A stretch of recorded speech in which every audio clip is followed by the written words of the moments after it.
Único que é digno de receber a honra e a glória, a força ao Rei eterno e imortal, invisível, mas a Ele ministramos o louvor. Ao único que é digno de receber a honra e a glória,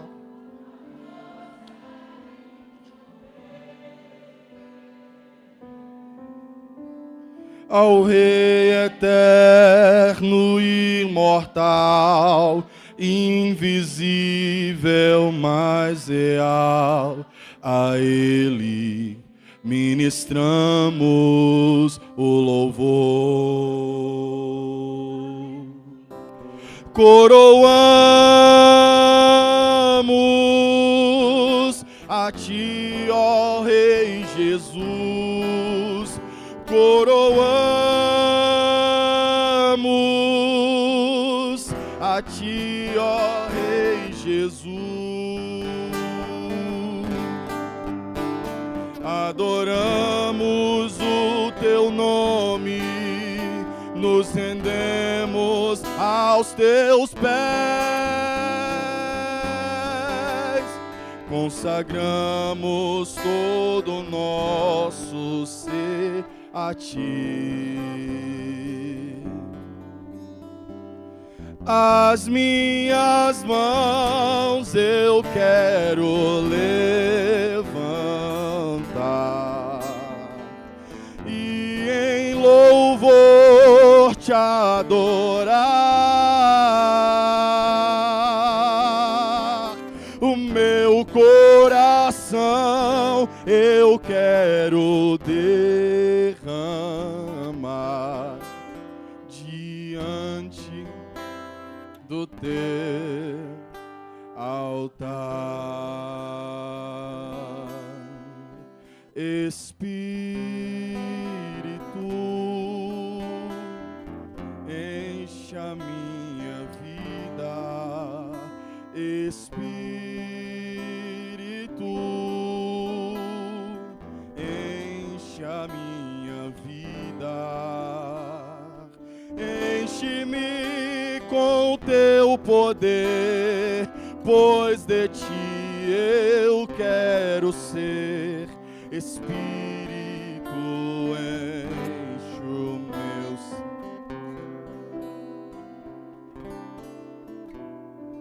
As minhas mãos eu quero levantar e em louvor Te adorar. O meu coração eu quero derramar diante do Teu altar, diante do Teu altar. Eu cumprimento a amada igreja com a paz do Senhor. Você pode se assentar. Quão difícil foi chegar aqui, mas até aqui o Senhor nos deu graça, amém? Eu olhei pro rapaz do Uber e eu falei, se o senhor puder voar, voe nessa noite. E aí ele falou, você está atrasado para o culto? Eu falei, mais do que atrasado. Ele disse, você é pastor? Eu falei, eu sou o pregador. Ele falou, vixe, vou voar. Aí ele fez, também sou pastor. Eu falei, então o senhor entende, corre, né? Mas graças a Deus, ele tem seus caminhos e ele sabe o que faz. Eu agradeço a oportunidade, nosso pastor. pela honra, e eu sempre digo que ministrar na minha casa é sempre uma honra. Livro de Neemias, capítulo 1. O Senhor falou muito forte ao meu coração através desse texto. E eu estava orando e falei, Senhor, não é só porque a gente está em construção não, né? Mas o Senhor havia me falado algo, então eu creio que Ele quer falar com a sua igreja nessa noite. Amém? Livro de Neemias, capítulo 1, e depois você vai para o capítulo 2. Neemias, capítulo 1, o versículo 1 até o 3. As palavras de Neemias, filho de Acalias, e sucedeu no mês de Quisleu, no ano 20º, estando eu em Suzã, a fortaleza, que veio Anani, um dos meus irmãos, ele e alguns de Judá. E perguntei-lhes pelos judeus que escaparam e que restaram do cativeiro acerca de Jerusalém. E disseram-me, os restantes que não foram levados para o cativeiro, lá na província estão em grande miséria e desprezo, e o muro de Jerusalém fendido, e as suas portas queimadas a fogo. Capítulo 2. Sucedeu, pois, no mês de Nisã, no ano 20º do rei Artaxerxes, que estava posto o vinho diante dele. E eu tomei o vinho e o dei ao rei, porém nunca antes estivera triste diante dele. E o rei me disse, por que está triste o teu rosto? Pois não estás doente. Não é isso senão tristeza de coração? Então temi muito em grande maneira. Amém? Os judeus regressaram para a Judéia depois que Ciro, conhecido como o grande rei da Pérsia, ele, encorajado pelo Senhor, ele, quebrantado pelo Senhor e constrangido pelo Senhor, a fazer um decreto, a baixar um decreto, a assinar um decreto, em que ele libertava o povo que estava cativo na Babilônia. Nabucodonosor invadiu Jerusalém por uma promessa que Deus havia feito ao seu povo, que se eles não se arrependessem, se eles não se voltassem para Deus, não se arrependessem dos seus pecados, Ele permitiria a queda de Jerusalém, Ele permitiria a destruição, Ele permitiria a cidade ser destruída e seu povo ser levado cativo. Depois que Salomão morreu, ele havia colocado o povo sobre uma alta carga de impostos. E o povo foi reclamar a ele, mas ele não deu ouvido. Então, quando Salomão morre, o seu filho Roboão assume o trono. E o povo vai reivindicar mais uma vez que ele baixe os impostos, mas Roboão não dá ouvido. E ele prefere ficar com o que os jovens conselheiros falavam para ele, que se ele atendesse o pedido do povo, ele seria considerado um rei fraco, um rei que não sabe governar. Então, há uma rebelião, e Jeroboão, ele lidera essa rebelião contra o reinado de Roboão. E a Bíblia diz que com essa rebelião, as tribos se dividem em dois reinos, o reino do norte e o reino do sul. O reino do norte fica constituído por 10 tribos, o reino do sul fica constituído por 2 tribos, Judá e Benjamim. E Jeroboão é aclamado rei por essa população, e Roboão ele fica com o trono de Judá. Roboão até tentou pegar de volta o controle da recém-nação formada, Israel, do recente reino formado. Mas a Bíblia diz que Deus repreende Roboão, dizendo para ele que ele não podia lutar contra os seus próprios irmãos. E que essa divisão estava sobre o total controle das suas mãos. Ou seja, foi uma divisão em que Deus permitiu. Uma divisão em que Deus ele se aprouve fazer. E diante da sua existência, a Bíblia diz que diversos reis passam por Israel, assim como alguns reis passam por Judá. Mas durante o reinado de Israel, o reino do norte é governado por reis perversos, reis que trouxeram imagens e ídolos para adorarem, para venerarem. Mas eu acredito que o ápice da história foi quando Acabe assumiu o trono, porque ele casou com Jezabel, uma mulher pagã, que adorava a Baal. E ele traz a adoração a Baal para o meio do povo de Israel, e o povo se corrompe. Entre Judá, houveram alguns reis que governaram como o Senhor queria que governassem. Mantiveram a adoração ao Deus de Israel no templo. Eles não se afastaram totalmente, não se opuseram totalmente em colocar a adoração para outro lugar. Mas, como o reino do norte, Judá também enveredou por caminhos que lhe levaram à queda, que lhe levaram ao declínio espiritual com a idolatria. E pelos seus pecados, a Bíblia diz que Deus usa os seus profetas e diz que eles precisam voltar, porque se eles não voltarem, Babilônia iria invadir. O povo seria levado cativo, como castigo para que eles voltassem para o Senhor. Em 586, Nabucodonosor, ainda na guerra, ele fica sabendo da morte do seu pai. E assim corre para o palácio e é aclamado rei da Babilônia. E assim ele começa a implantar a maior potência que houve na época, a Babilônia.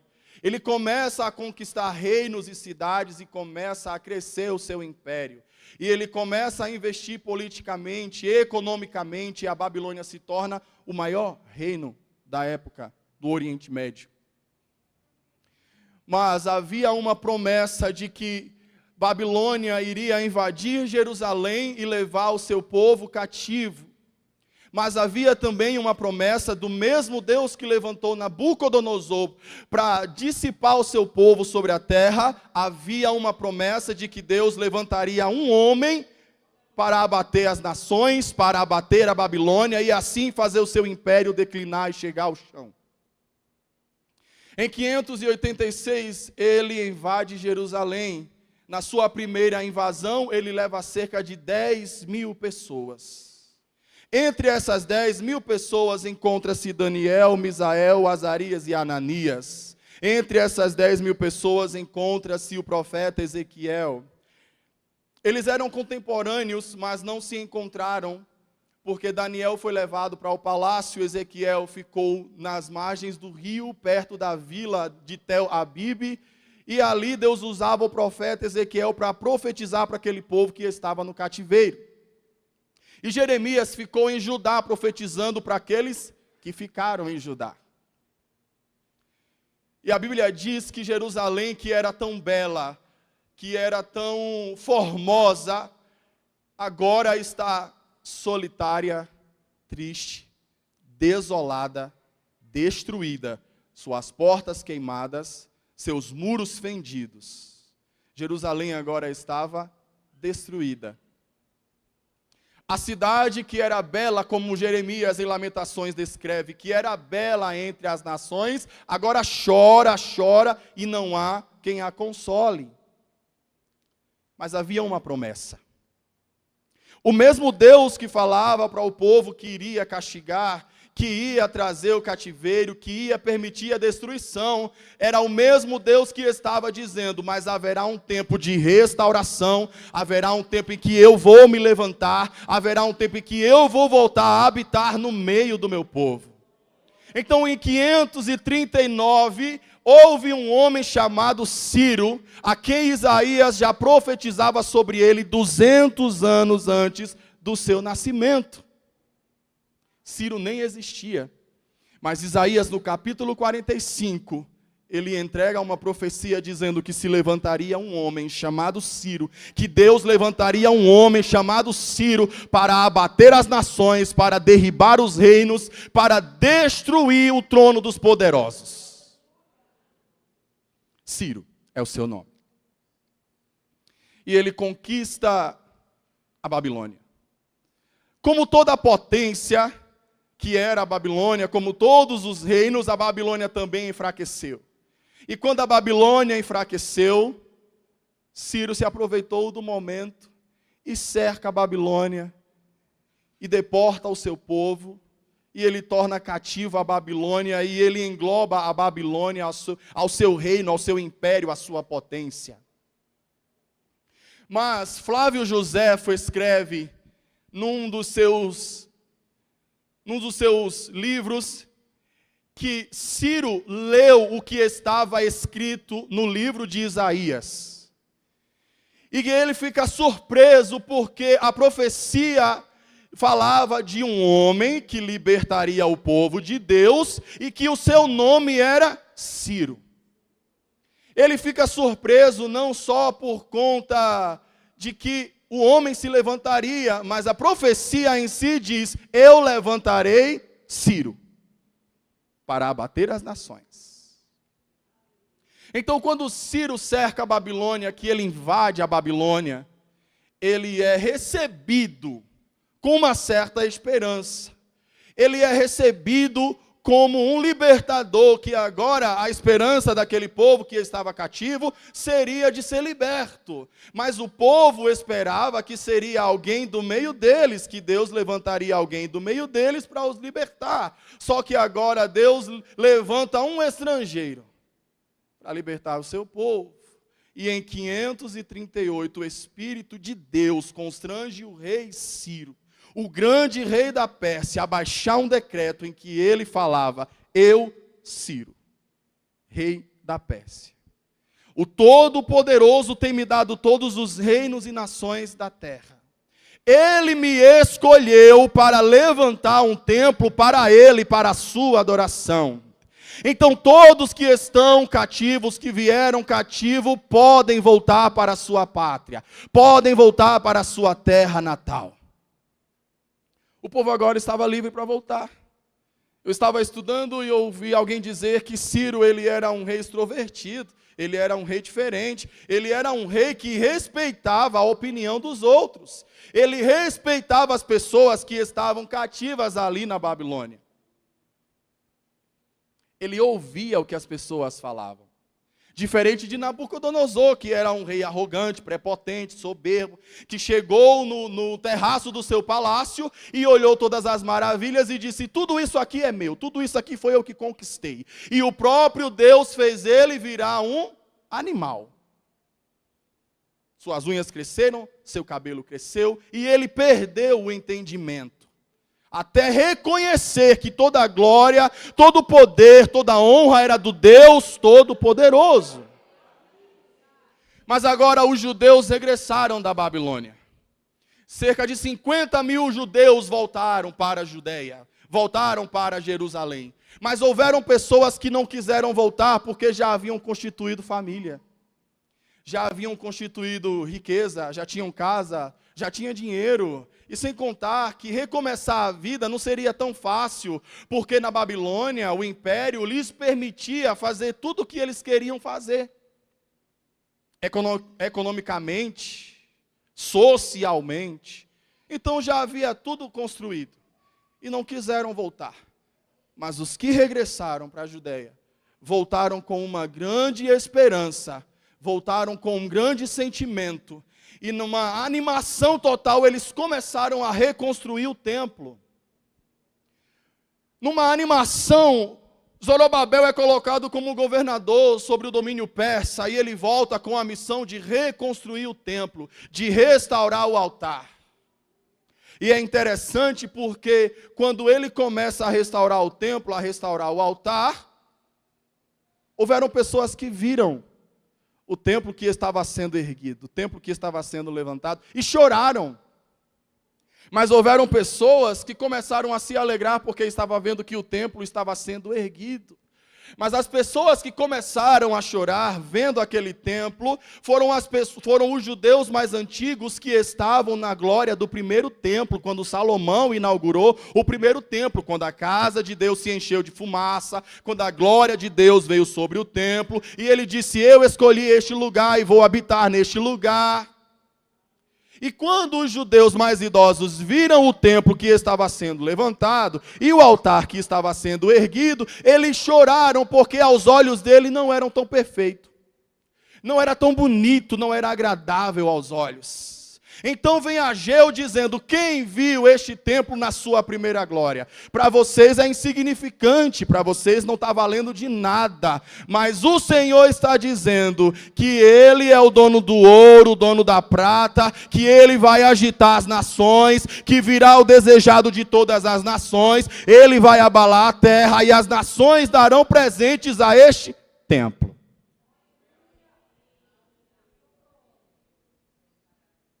Mas haviam pessoas que estavam morando por perto em Jerusalém e ameaçaram ao povo.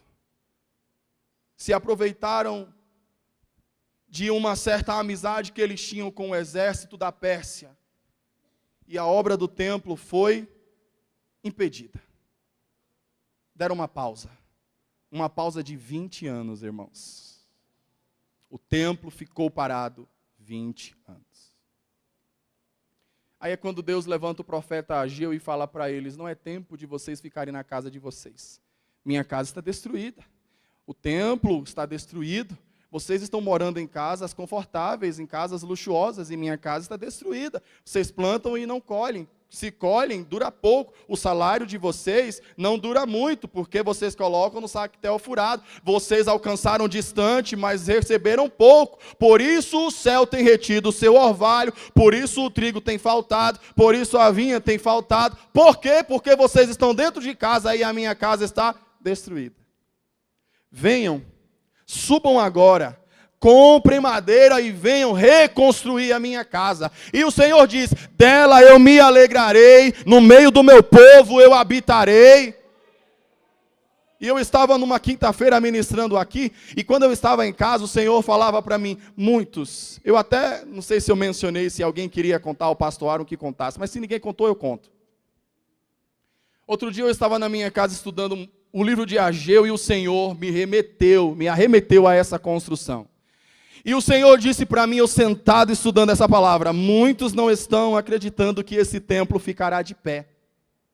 Aí eu falei: ô Senhor, tem misericórdia.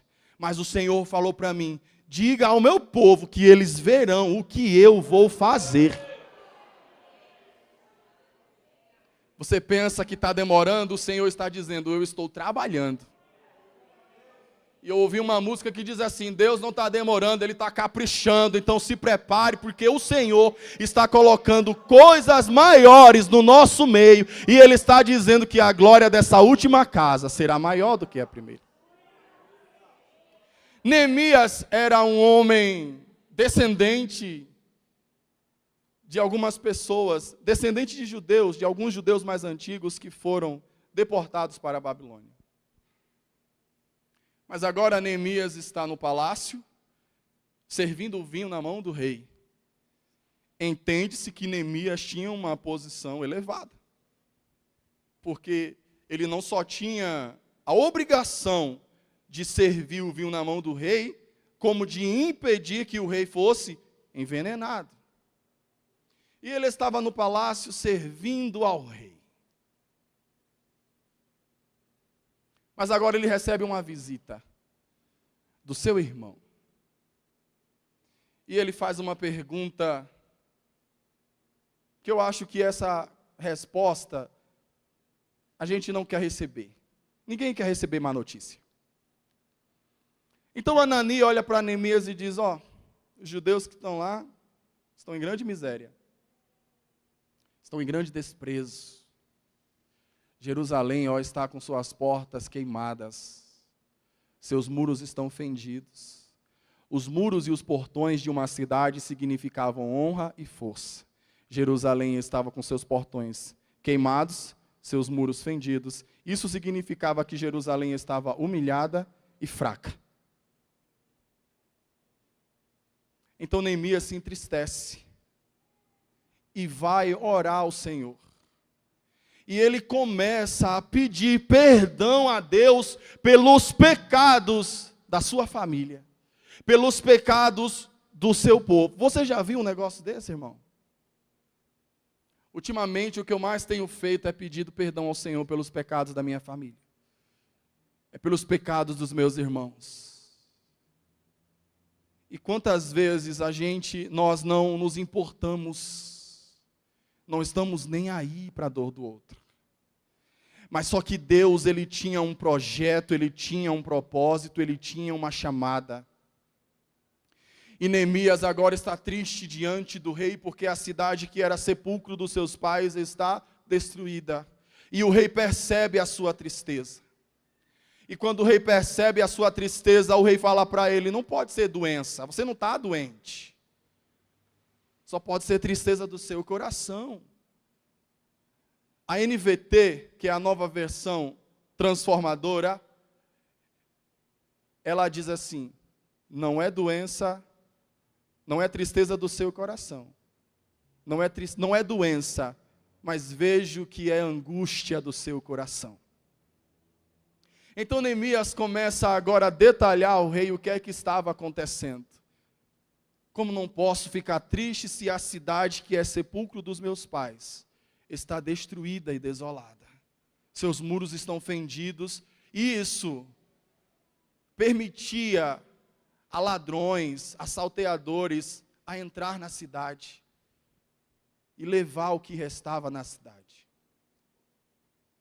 Então, o rei lhe permite que ele vá a Jerusalém para reconstruir os muros e consertar as portas. O rei lhe favorece para que ele vá reconstruir a cidade que era o sepulcro dos seus pais. Mas o rei também pergunta para ele: quanto tempo durará a tua viagem? Quando é que você volta? Isso significa que ele tinha um tempo determinado para voltar. Mas ele vai. Só que quando Deus tem um propósito, meu irmão, dá certo. Quando Deus tem um projeto, acontece. Porque Neemias sabia que não era pela força dele, que não era porque ele estava servindo vinho na mão do rei. Ele sabia que era porque a mão do Todo-Poderoso estava sobre ele. E ele vai. E ele chega na cidade. Primeiro ele pede cartas para que os governadores liberem a sua passagem. Pede uma carta para Asaf para que lhe dê madeira para cobrir as portas. E ele vai para a cidade. E ele chega na cidade e fica 3 dias na cidade.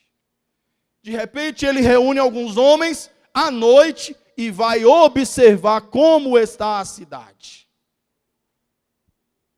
E ele começa a percorrer a cidade e a avistar como estava Jerusalém. Então ele não tinha declarado nada a ninguém. Ele não tinha falado nada para ninguém. Ele não tinha convocado uma reunião para dizer ao povo que ele foi reconstruir a cidade. E hoje eu passei o dia todo, irmão, debruçado na minha Bíblia. Eu levei minhas coisas para o trabalho, levei meu paletó, foi tudo. E eu passei o meu dia debruçado na palavra. E quando eu li essa parte, que ele ficou na cidade 3 dias, e não contou a ninguém o que ele ia fazer, o Senhor falou comigo. Sabe o que Jeová falou comigo? Fique calado. E eu falei: é verdade, Senhor. E o Senhor disse: não conte para ninguém o que eu coloco no seu coração. Guarde o seu segredo comigo. E eu disse: é verdade, Senhor. E o Senhor falava: diga à minha igreja que feche a boca e dobre o joelho. Diga à minha igreja que entre no secreto e clame, clame, clame até a resposta chegar. E eu falei: tá certo, Senhor. Mas de repente, irmão, começa. Estava tudo tranquilo. Mas de repente, Sambalate e Tobias ficam sabendo o porquê que Neemias foi à cidade. E eles se enfurecem. ficam enfurecidos porque um homem se levantou para reconstruir aquilo que estava destruído. Só que Neemias não fugiu do seu propósito, ele sabia o que ele queria, ele sabia o que estava determinado por Deus. E a Bíblia diz que ele começa a reconstruir os muros. Ele convoca o povo, convoca os sacerdotes, convoca os magistrados, e o povo se constrange. O povo tem empatia no momento e vai reconstruir a cidade, se levantam, tomam uma posição diante de Deus e vão reconstruir os muros, e vão refazer as portas para fechar a cidade, para impedir que entrassem e roubassem mais coisas e mais coisas da cidade. O sepulcro dos seus pais. Mas Sambalate e Tobias tentavam impedir a obra. Tentavam acabar com Neemias. E de repente mandaram uma carta para Neemias dizendo: vem, vamos congregar, vamos conversar, precisamos falar. Só que a carta não era o intuito de conversar com Neemias. Neemias diz, mas a carta não era verdadeira porque eles procuravam fazer-me mal. E a Bíblia diz que ele fica enfurecido e manda mais 4 recados a Neemias, dizendo: vem conversar comigo. E Neemias, as 4 cartas que recebe, a Bíblia diz que ele dá a mesma resposta: não posso descer, porque se eu descer, certamente cessaria essa obra enquanto eu a deixasse.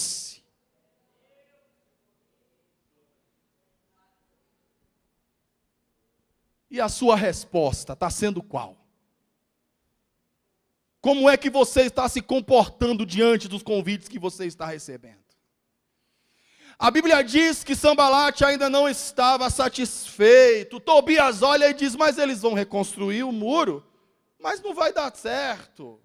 Porque nessa pressa que eles estão, vai vir uma raposa e vai encostar no muro, e o muro vai vir ao chão. Mas Neemias sabia em quem ele estava firmado. E a Bíblia diz que um homem chega até Neemias e diz o seguinte: vem, vamos ao templo à noite, porque querem te matar, vão te matar. Então vem comigo ao templo, ficamos ali no meio do templo. Mas Neemias olha. Ô irmão, deixa eu lhe fazer uma pergunta. Qual é a pessoa que em sua sã consciência vai ao encontro de... Eu vou falar por mim. Eu sabendo que alguém quer me matar, eu vou até a pessoa? Não. Houve um caso lá em Alagoas de um jovem que soube que um camarada queria matar ele. Ele foi atrás do cara. Chegou no camarada e falou: estou sabendo que você quer me matar. O cara falou: quero. O revólver na testa. Morreu. Foi atrás da morte? Morreu. Mas Neemias olha e diz: não vou. Eu não vou. Eu temo pela minha vida. Eu não vou. E a Bíblia diz, irmãos, que ao cabo de 52 dias, Neemias termina a obra. Mas não era só as portas que estavam destruídas. Os conflitos que Neemias enfrentou não eram só as portas que estavam queimadas e os muros que estavam destruídos. Eram conflitos econômicos, eram conflitos sociais, era rico brigando com pobre, era rico vendendo escravo, judeu como escravo para pagar a dívida, era sacerdote que estava casando com mulheres estrangeiras, era homens que estavam fazendo alianças com quem não era para fazer. Internamente, Neemias estava enfrentando esses conflitos, mas externamente, Neemias estava enfrentando conflitos com os governadores de outros países que queriam impedir a obra.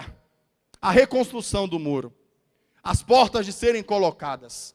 Então não era só as portas, não era só a cidade. Deus queria consertar o povo como um todo. A cidade estava de pé, claro, mas Deus também precisava consertar o seu povo. E quando Neemias termina a reconstrução das portas, dos muros e coloca as portas, ele começa a converter as pessoas que estavam ali, porque o sincretismo religioso estava tomando conta.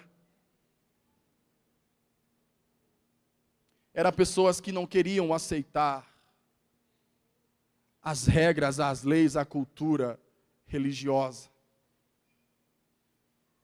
Eram pessoas que estavam mais preocupadas em construir riquezas do que reconstruir uma nação novamente. E eu estava trabalhando, eu estava sentado hoje e o Senhor falava comigo e dizia: você não pode desistir. Ainda que você pense em desistir, eu te pego lá na frente. Houve um dia em que eu estava dentro de um avião. Fui visitar os meus pais e dentro do avião eu falei: Senhor, eu não quero pregar, eu não quero cantar, eu não quero visitar ninguém, eu quero só curtir os meus pais e curtir minhas férias.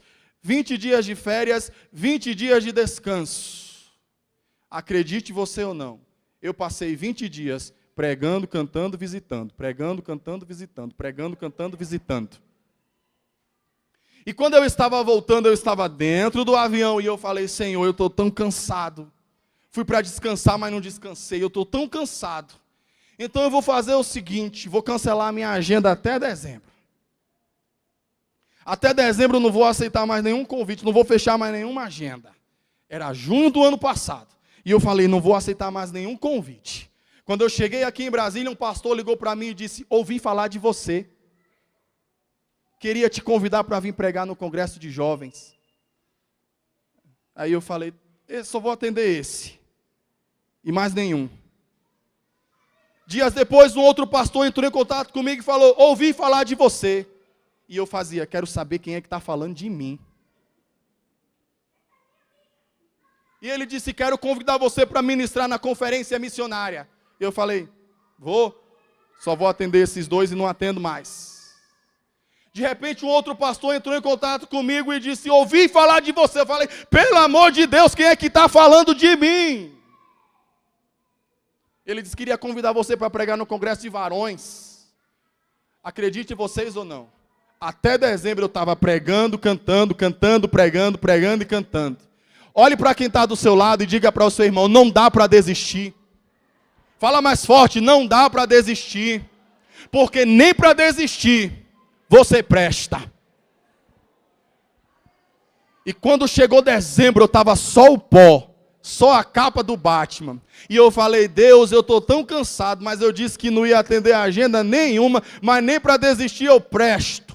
E todas as vezes que eu dobrava o meu joelho para dizer a ele que eu não queria mais, que ele escolhesse outro para fazer o que eu estava fazendo, eu ouvia a voz dele no meu coração dizendo: capacito você para a minha obra, eu te quero na minha obra, ainda que você desista, você vai, mesmo sem vontade.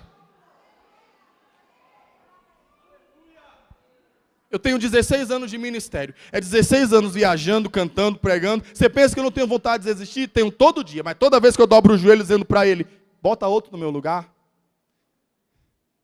Sabe qual é a resposta? Avance.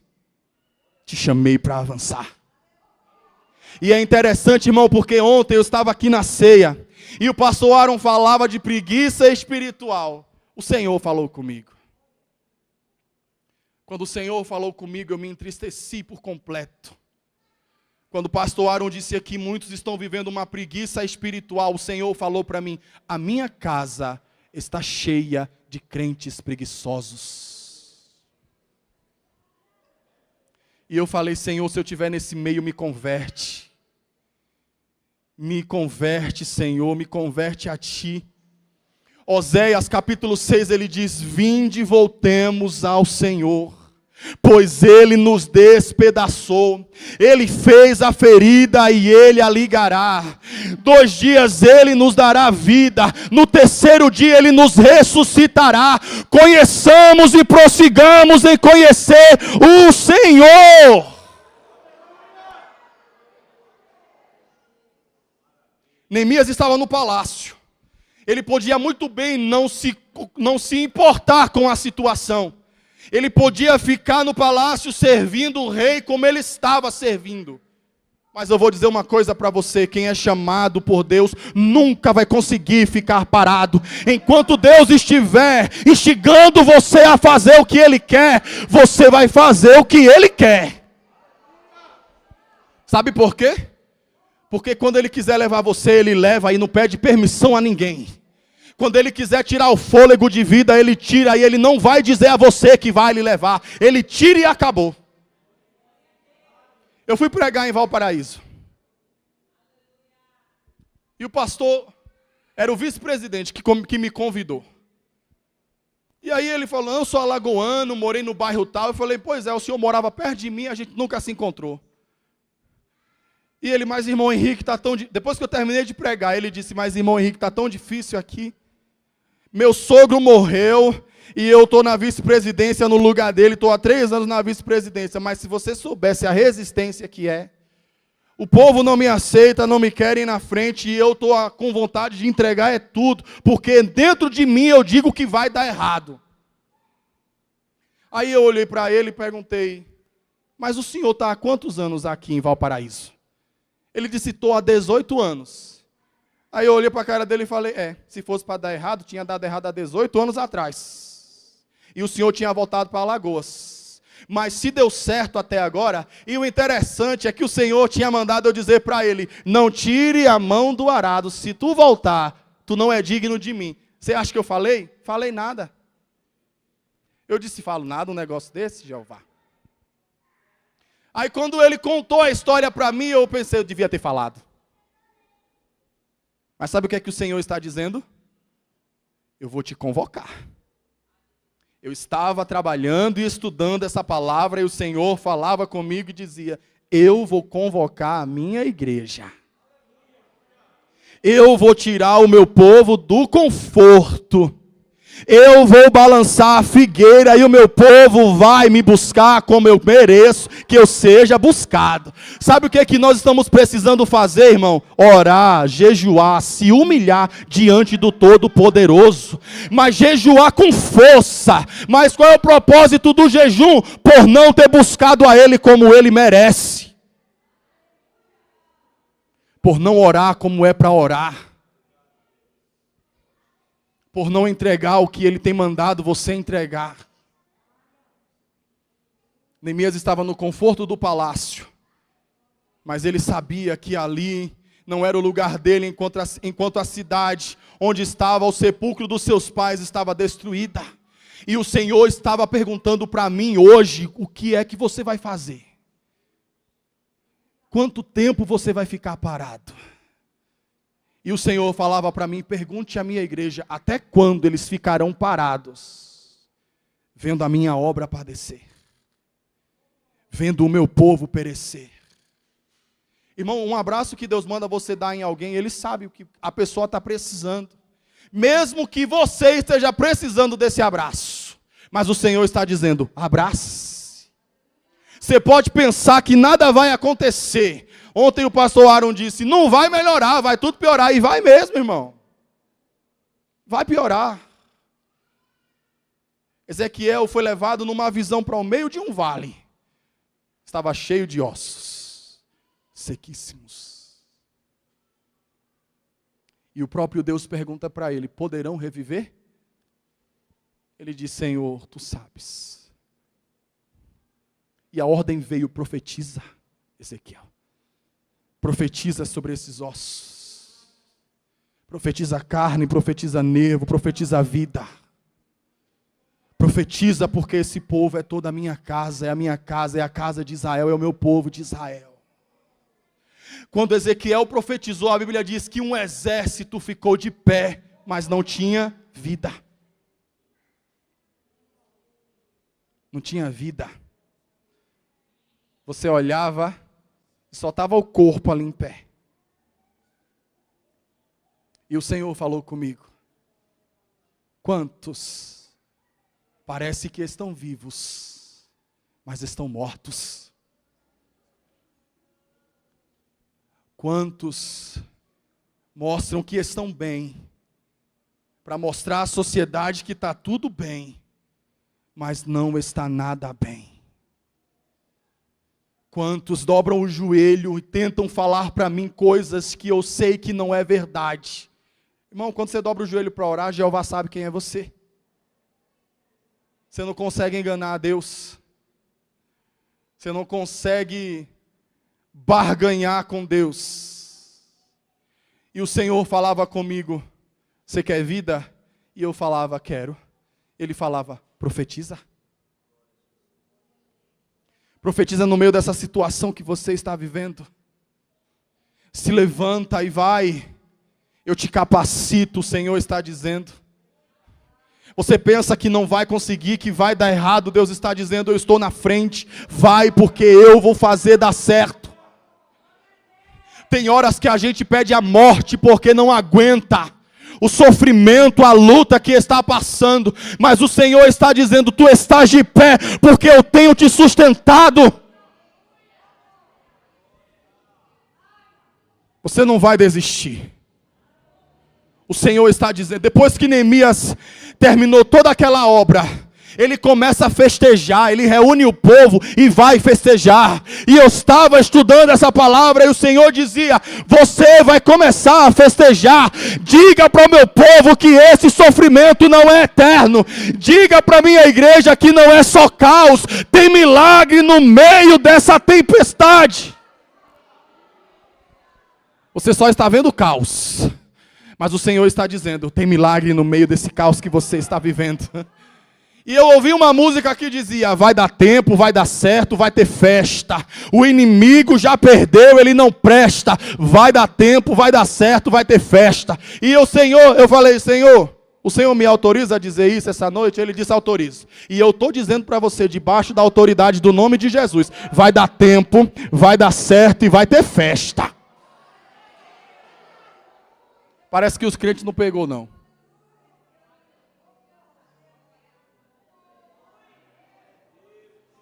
Vai dar tempo, vai dar certo, vai ter festa. Se você prometeu a Deus um culto em ação de graça, Jeová está dizendo, está chegando o tempo de você entregar. Se você fez um voto com o Todo-Poderoso, Ele está dizendo, se tu cumprir o teu voto, eu cumpro a minha parte, mas tu tem que cumprir a tua parte. Irmãos? Fique de pé. A gente muitas vezes anseia chegar em lugares que é impossível os nossos pés alcançar. E quando você ouve alguém dizer para você assim, Deus está mandando te dizer que os lugares que Ele vai te colocar são elevados, mas você está tão humilhado que você não consegue acreditar que você vai pisar nesse lugar. E o Senhor falou comigo, eu falei, Deus, o que é que está faltando? O Senhor disse, fé. Quando você não crê, você está chamando o Todo-Poderoso de mentiroso. E o Senhor estava dizendo para mim, entregue para mim seus projetos. Eu saí entregando tudo, já saí entregando tudo para Ele. Eu disse, cuide, porque o Senhor cuida melhor do que eu. E o Senhor está perguntando, qual é o seu projeto? Quais são os seus planos? Tem uma moeda de troca aí. Tem uma via de mão dupla. O Senhor está dizendo, se você se levantar, fazer a minha vontade. Isso não é condição, irmão. Isso é consequência. Mas às vezes nós pedimos. Tiago disse, pedi e não recebes. Uns pedem e não recebem porque pedem mal. Outros não recebem porque não pedem. E o Senhor está perguntando para você, pode subir, o que é que você quer? Mas tem uma condição, minha obra está esperando você, os muros estão esperando por você, as portas estão esperando por você, e o Senhor está perguntando, você vai ficar parado? Às vezes a dor é tão grande que a gente só canta porque tem que cantar mesmo, mas não tem vontade, né, Lohane? Às vezes a gente sobe aqui e mostra uma coisa para todo mundo que não é o que a gente está sentindo. Quantas vezes Deus manda cantar, mas a vontade é de você chutar o balde. Eu não chuto porque eu sei que sou eu que vou ter que buscar. Mas o Senhor está convocando a igreja dele a adorar, independente da situação. O Senhor falava para mim: muitos estão passando luta, achando que eu não vou fazer, mas eu vou convocar a minha igreja nessa noite para se levantar e me adorar, independente do que estejam passando. E eu queria que você viesse aqui à frente. Você que está dizendo: Deus, eu não aguento mais.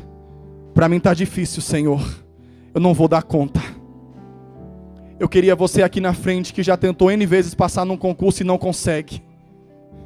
Eu queria você aqui na frente que está batendo em todas as portas e nenhuma está se abrindo. Eu queria você aqui na frente. Eu queria você... Oh, glória. Obrigado. Sabe quando tudo dá errado? Nem sempre é porque deu errado, porque você não conseguiu. Às vezes deu errado, porque foi o Todo-Poderoso que fez dar errado. Mas um dia eu estava internado, prestes a ter a cabeça aberta, para ser retirado um tumor de 9 centímetros do meu cérebro.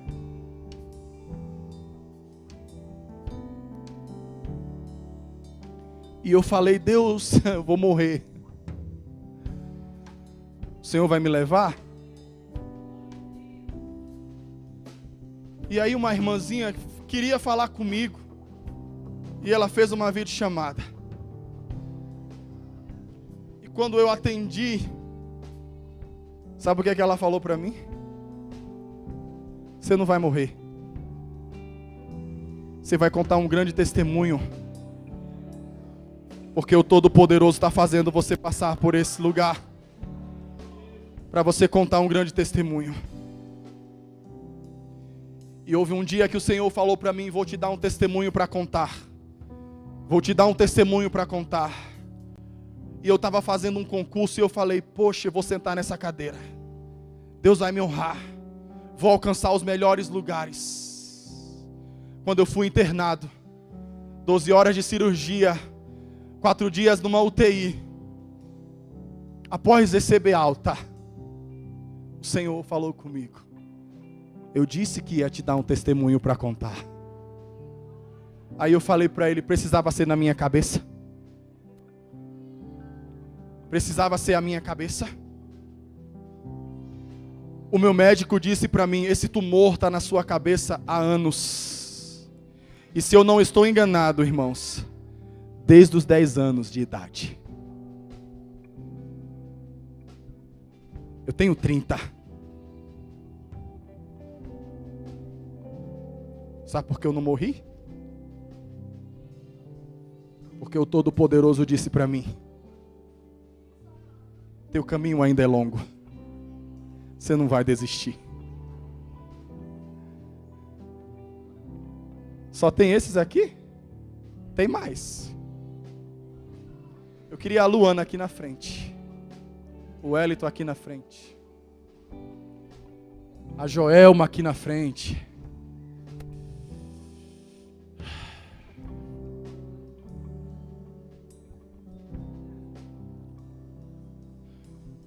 A irmã Márcia Ellen aqui na frente.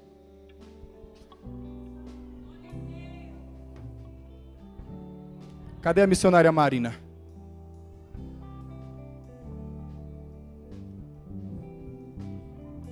Cadê a irmã Antônia?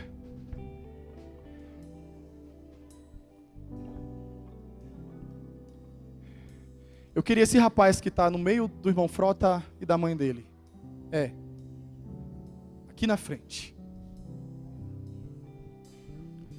O Senhor está dizendo para vocês que eu chamei. O lugar está reservado. O lugar já está preparado. A mesa está posta. E o alimento é gostoso. Eu queria o irmão Ivamar aqui na frente. Nós vamos orar ao Senhor. Coloque a mão no seu coração.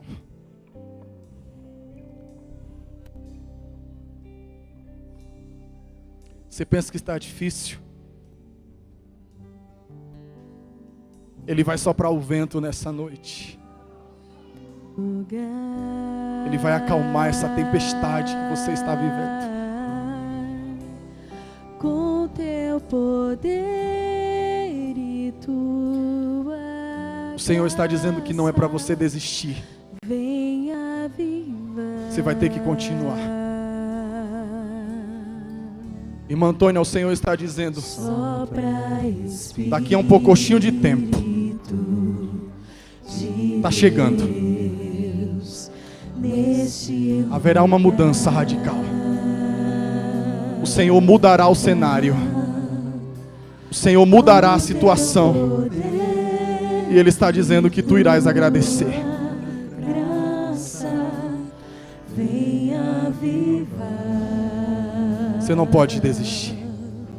Estenda as suas mãos para essas pessoas que estão aqui, irmãos. Sobre o vale de ossos secos, Faz, faz um exército soberano Deus. se levantar sobre as feridas não tratadas. Os pastores podem orar Vem restaurar pelas pessoas que estão aqui à frente. e curar. Eu te rendo graças, Senhor. Sobre o vale Eu te glorifico, Todo-Poderoso, pelo que o Senhor tem feito. faz um Mas aqui está teu povo, Jesus, precisando de um milagre, se levantar precisando de uma resposta, sobre as feridas precisando de uma providência, não tratadas. precisando de uma solução, Vem restaurar precisando de um milagre, Senhor. e curar. Faz aquilo que nós não podemos fazer. Sobre o vale Entra, Deus, onde nós podemos entrar. Faz aquilo que nós não podemos fazer, Senhor. Abre essa porta, Deus. Faz essa pessoa se assentar nessa cadeira, Senhor. Muda essa situação, Pai. Transforma, Deus, esse estado, Senhor, de derrota, de fracasso. Transforma em honra, transforma em milagre. Manda